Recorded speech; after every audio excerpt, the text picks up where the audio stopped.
Pues se lo adelantaba antes de marcharnos a publicidad, nos íbamos a ocupar ahora de la salud visual y lo vamos a hacer recibiendo los consejos, las recomendaciones de un especialista como es David Silva. Vamos a hablar de los servicios también que presta el Centro de Optometría Avanzada y Terapia Visual Neurocognitiva. Vamos a saludar a David. David, buenas tardes. Buenas tardes, Que he Rocío. dicho todo esto así, hay que explicar muchas cosas, ¿no? Sí, la verdad que es un tema un poco desconocido por el gran público.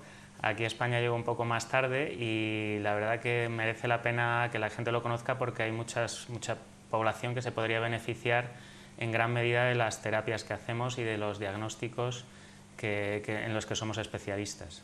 Vamos a ir hablando de todos esos servicios, ¿no?, de la oferta que tenéis, pero vamos a centrarnos sobre todo, al comienzo ahora, ¿no?, de esta charla, ¿no?, de esta entrevista, en los más pequeños.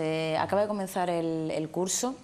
Normalmente no se recomienda que por estas fechas se le haga una revisión, ¿no?, a los niños, sobre todo bueno, los que ya tienen gafas o han presentado ya algún problema, y es que es la fecha idónea para hacerlo, ¿no? Efectivamente, las fechas son las adecuadas porque antes de que se presenten problemas académicos o de aprendizaje derivados de la visión, pues es mejor prevenir y ponerle remedio lo antes posible. En cualquier caso, sí recomiendo que con independencia de las fechas que sean, los padres lleven a sus hijos a revisión lo antes posible, de forma rutinaria, con independencia de que sospechen o no que pueda haber algún tipo de problema en la visión. De una forma preventiva, ¿no? Correcto, sí, porque como todo en medicina y en salud es fundamental la prevención. Todos los problemas, afortunadamente, gracias a los avances de los que disponemos actualmente, se pueden corregir, si no todos prácticamente, pero sí es cierto que cuanto antes se aborden será todo mucho más fácil y además tendrán menos efectos en la persona, concretamente en los niños, que se pueden ver muy afectados por un problema visual, teniendo en cuenta que la visión es el sentido fundamental del ser humano, es decir, nuestro cerebro ocupa el 70% de sus recursos en procesar las imágenes que le llegan de los ojos, el 70% solo en la visión, el 30% restante en todo lo demás, audición, propiocepción, tacto, olfato, gusto, etc. Eso nos hace ver lo importante que es la visión y a partir de ahí todo el proceso de desarrollo de los niños y todo el proceso de coordinación motora a nivel neurológico es guiado a través de la visión. Por tanto, si hay un problema de visión, por pequeño que sea, va a provocar un efecto de cascada que va a disminuir el potencial de desarrollo del niño. Por eso es tan importante detectar cuanto antes esa posible falla en el sistema visual y corregirla. Es bueno, el sentido principal, el de más peso y fundamental en esas edades, ¿no? Cuando se está un pequeño desarrollando. Exactamente. Es básico. Es fundamental y no hay una edad mínima a la que tengamos que remitirnos, es decir, debemos empezar ya a vigilarles desde los primeros meses de vida. Eso es lo ideal.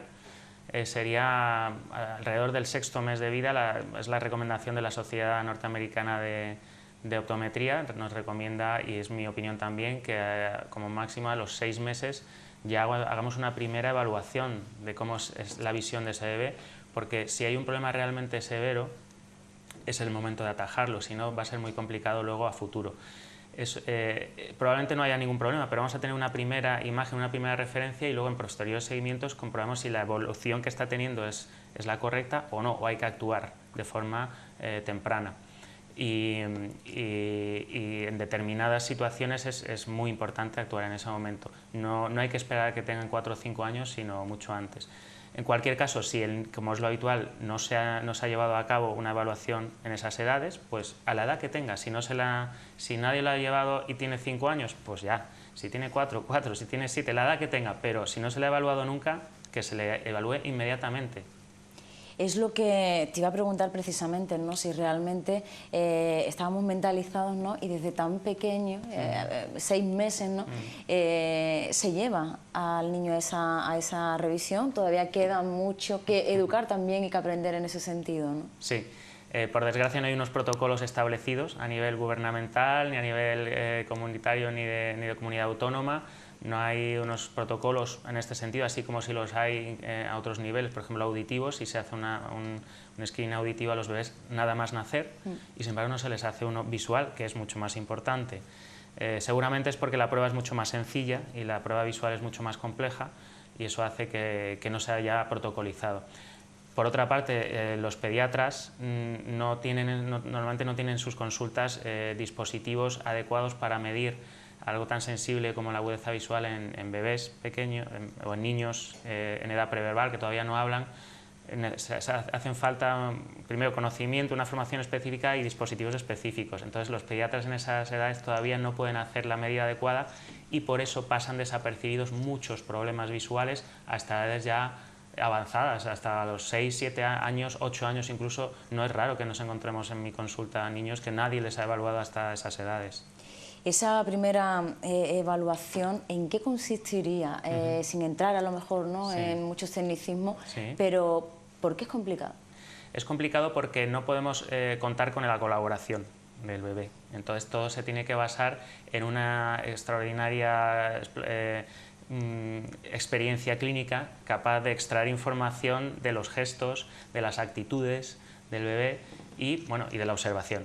¿De acuerdo? Entonces tenemos que observar si los movimientos oculares... valoramos básicamente 4 capacidades visuales. La agudeza visual, para lo cual son unos test específicos que hay que saber manejar y que no son los habituales de respuesta, la A, la B, porque claro, para eso primero hay que saber hablar, segundo saber lo que es la A o la B. Claro. Sino tienen que ser muy específicos para niños, que los hay, y para niños muy de edades, de meses, ¿no?, basados en comportamientos físicos que tiene el ojo ante determinados estímulos, y lo único que hay que hacer es observar el ojo.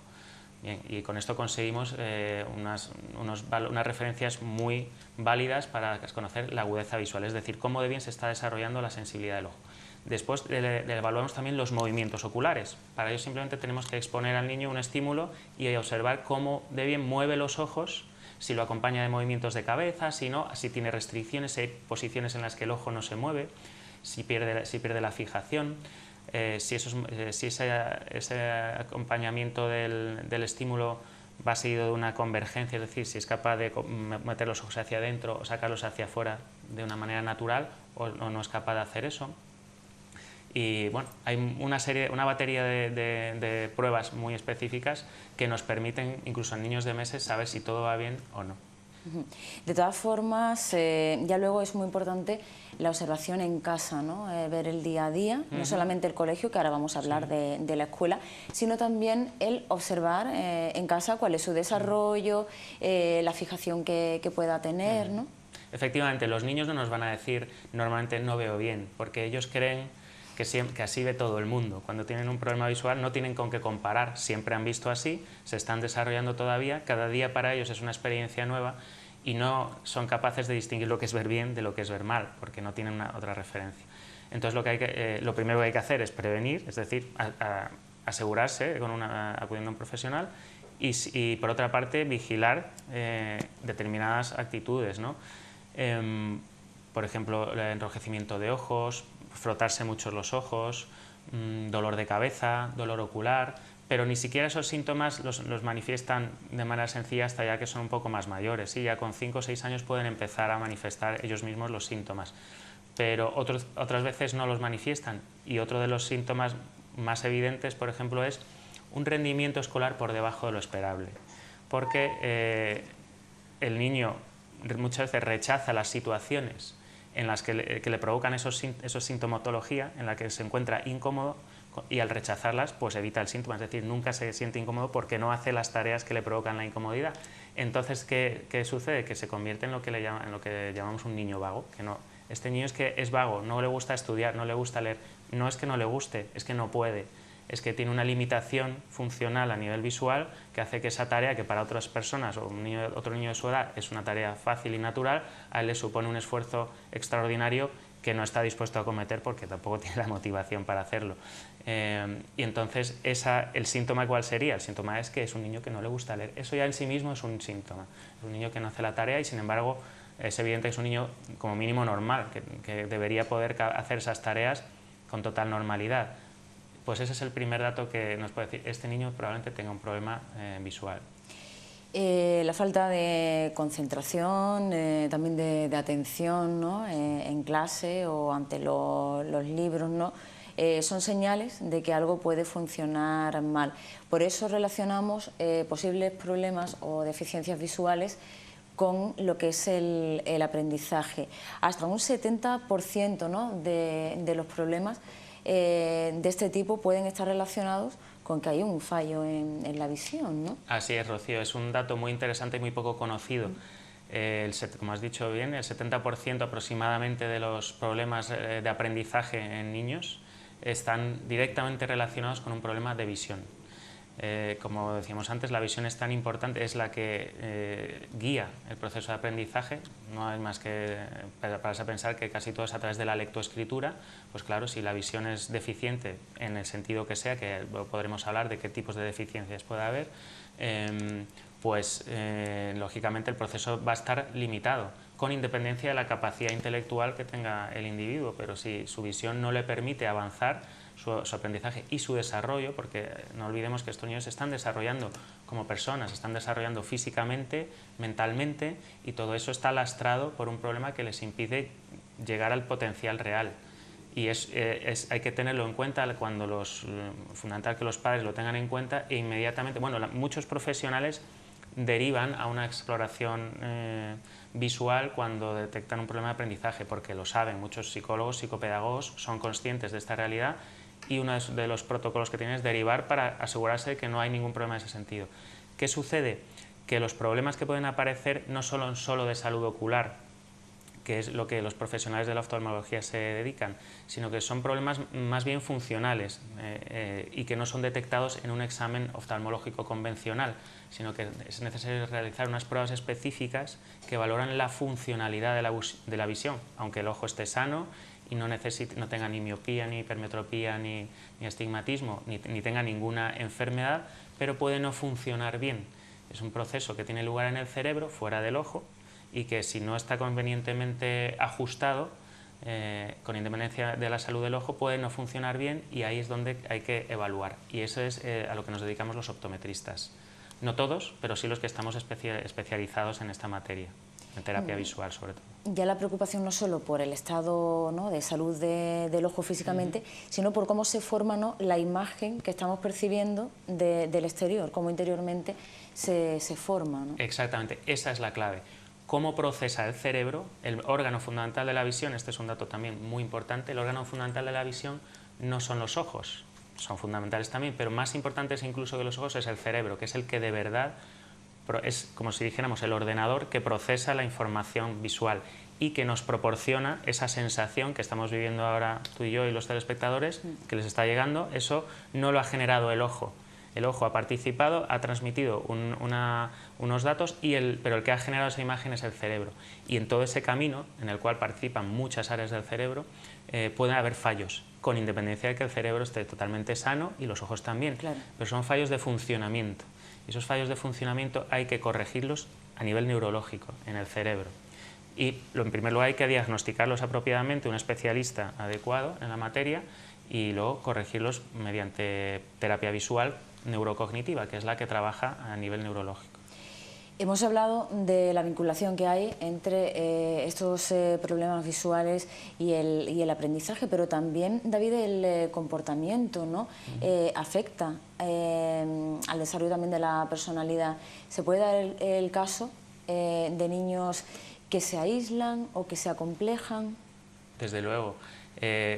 Como se están desarrollando, su interacción con el mundo, que son los sentidos, y si esos sentidos no le permiten desenvolverse con la soltura con la que se espera de ellos, pues ellos pueden tener sentimientos de frustración, se pueden disminuir su autoestima y llegar a tener problemas de una personalidad con déficit, con carencias en este sentido, y provocar problemas de índole psicológica secundarios a un problema realmente visual.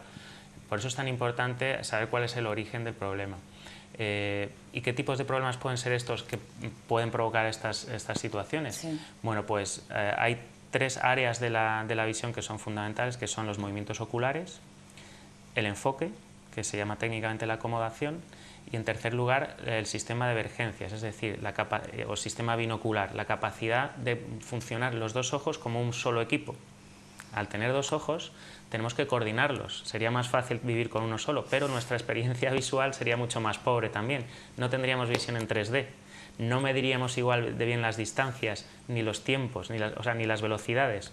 Pero somos así porque somos depredadores, evolutivamente somos animales que hemos evolucionado como depredadores, y por eso necesitamos interpretar muy bien el espacio para poder capturar nuestras presas, interpretar muy bien las velocidades para poder capturar nuestras presas.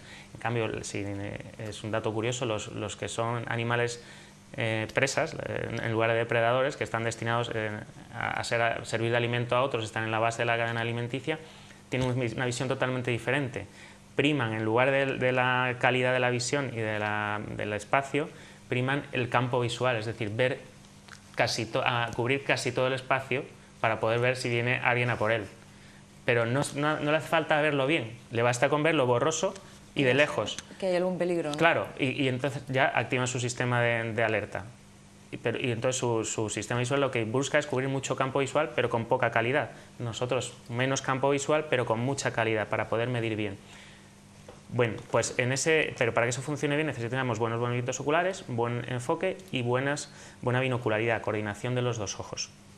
En cualquiera de esas áreas puede haber fallos, disfunciones binoculares, disfunciones oculomotoras o disfunciones acomodativas o de enfoque.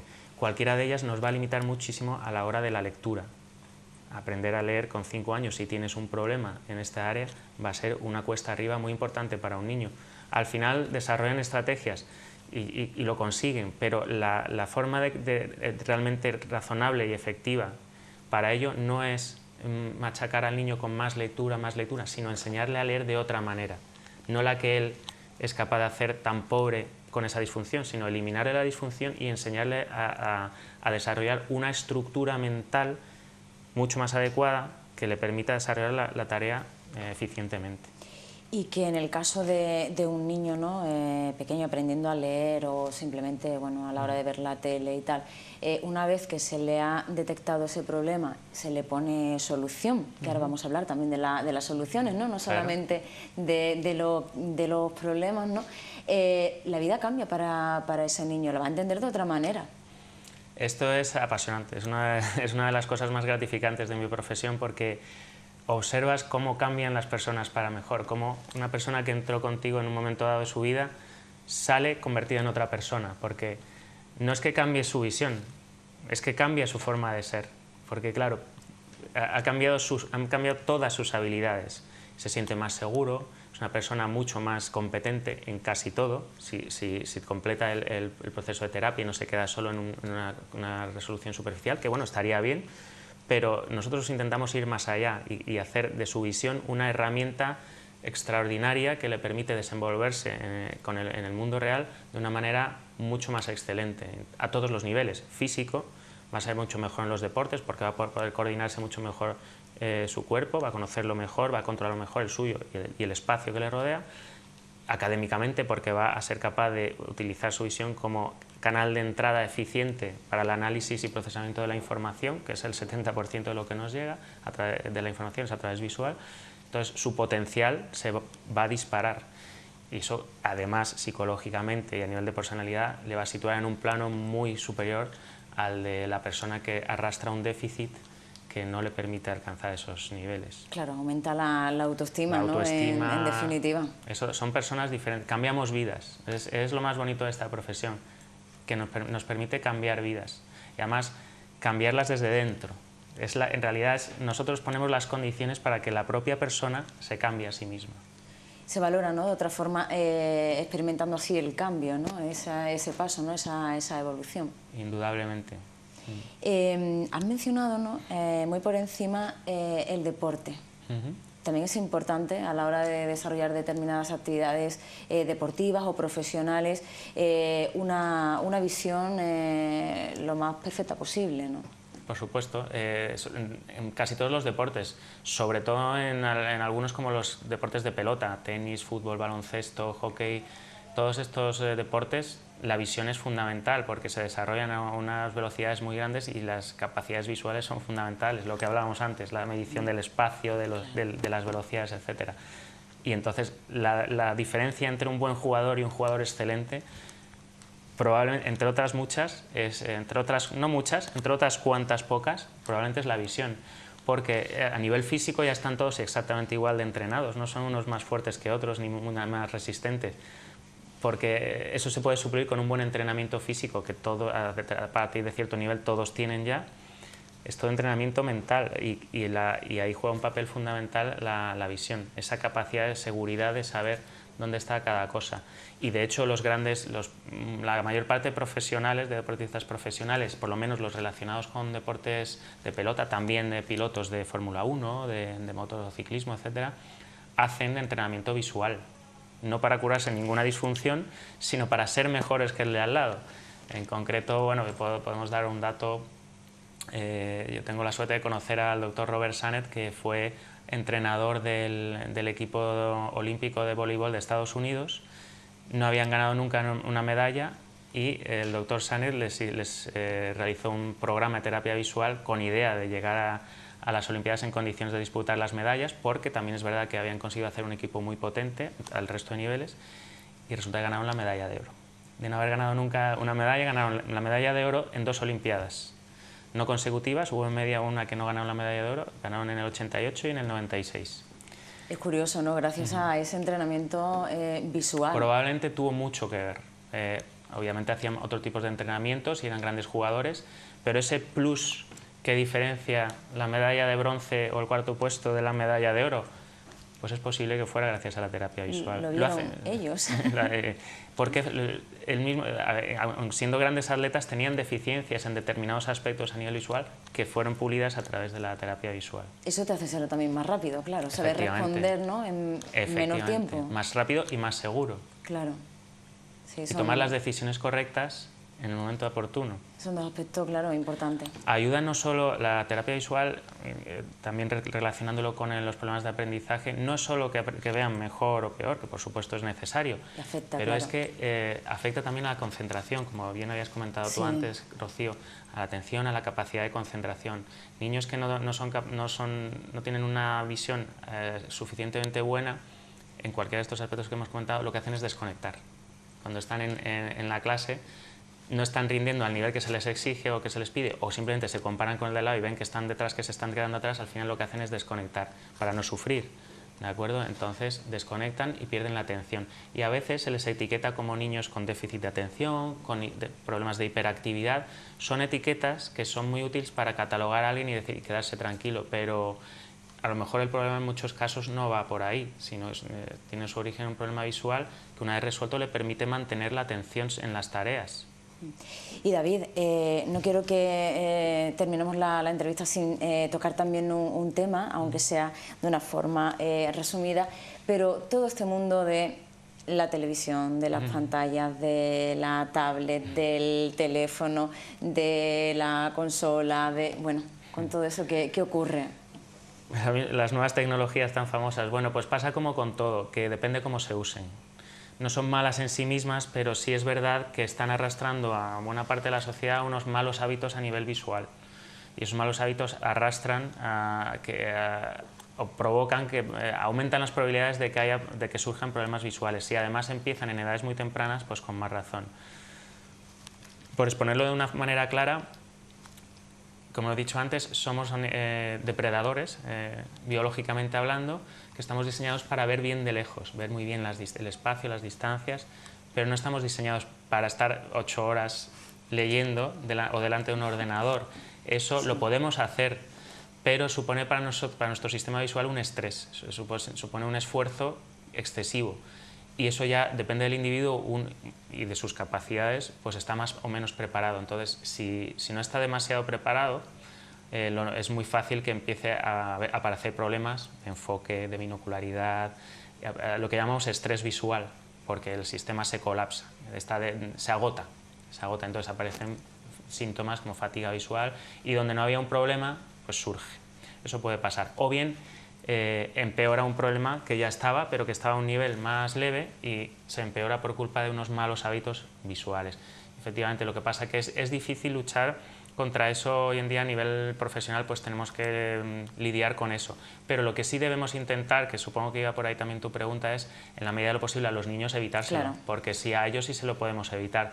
¿Tienen que hacer su tarea leyendo? Claro que sí, eso es perfecto, pero que cuando terminen no estén con un ordenador, que vayan a la calle a jugar, que les dé el aire, que ya por otros motivos de salud también es fundamental, que desarrollen su psicomotricidad, el conocimiento de su cuerpo, se desarrollen su aparato musculoesquelético, la propiocepción y no estén sentados como una persona mayor con un dispositivo electrónico en un mundo irreal. No es conveniente ni física ni mentalmente, ni visualmente. Tienen que tener otro tipo de actividades. Exactamente, ¿no? Se puede utilizar como premio y incluso en terapia visual a veces utilizamos dispositivos electrónicos, pero unos minutos. Controlados todo, ¿no? Y exactamente.